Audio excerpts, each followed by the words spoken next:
آج میں social media پر چلنے والی کچھ طنزیہ پوسٹ پر بات کرنا چاہتا ہوں۔ میں نے دیکھا کہ کئی سنی عالم، کئی سنی طلباء مفتی شمائل ندوی صاحب کے خلاف جملے کس رہے ہیں، ان کی نیتوں پر سوال اٹھا رہے ہیں۔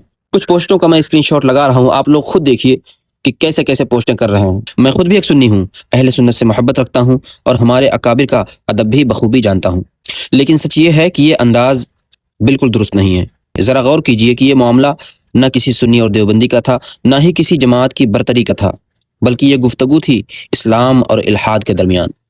اور یہ بھی حقیقت ہے کہ اس ڈیبیٹ کا چیلنج کسی عالم نے نہیں دیا، بلکہ ملحد کی طرف سے خود آیا تھا۔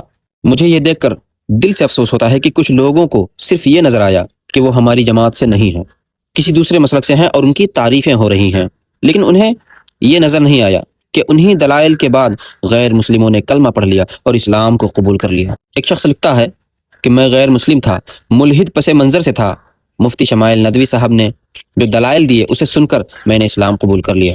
اور ایک غیر مسلم لکھتا ہے کہ میں سناتنی ہندو ہوں، لیکن خدا پر سب سے مضبوط دلائل جو مفتی صاحب نے پیش کیے ہیں اسی کو مضبوط مان کر اب میں مسلمان ہو رہا ہوں۔ تو میرا اب سوال ہے آپ لوگوں سے جو ایسے ایسے کمنٹ کر رہے ہیں، ایسے ایسے پوسٹ لگا رہے ہیں، کہ کیا یہ اسلام کی جیت نہیں ہے؟ کیا یہ ہماری ہار ہے؟ کیا یہ اس بات کی دلیل نہیں کہ اللہ تعالیٰ نے کفر کے جواب میں ایک ایسے بندے کو ذریعہ بنا دیا جو خالص اللہ کی بات کرتا ہے؟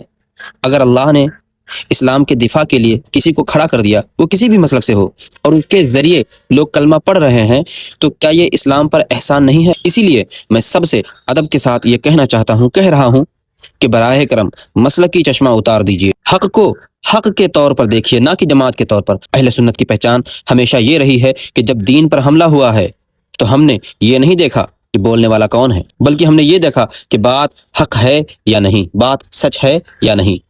اختلاف رکھیے لیکن انصاف کے ساتھ، تنقید بھی کیجیے لیکن نیت صاف رکھیے، جو باتیں کہنے لائق ہیں وہی کہیے، کیونکہ یہ دین ہم سب کے لیے امانت ہے، اور امانت میں خیانت کسی بھی مسلک کو زیب نہیں دیتی ہے۔